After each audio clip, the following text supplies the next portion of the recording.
పరిగెడుతున్నారు. సంతోషం ఎక్కడ దొరుకుద్దని అసలు ఈ రోజున అల్లాడిపోతున్నారు.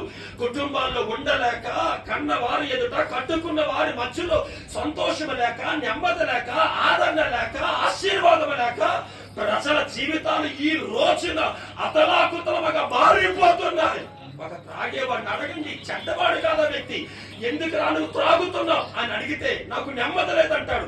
ఎందుకు నువ్వు అట్లా తిరుగుతున్నావు అని అడిగితే నాకు సంతోషం లేదంటాడు. క్షణకాలపు వాటి కొరకు ఎక్కడెక్కడో వేటి ఎంతో సంతోషము కొరకు వెంపర్లాడుతున్నటువంటి దినాలివి. దీనంతటిని బట్టి మీకు ఏమర్థం అవుతుంది దేవుని పిల్లలుగా అంటే జీవితములో, కుటుంబములో, బ్రతుకులో ఉండాల్సినటువంటి నెమ్మది ఈ రోజున మనిషికి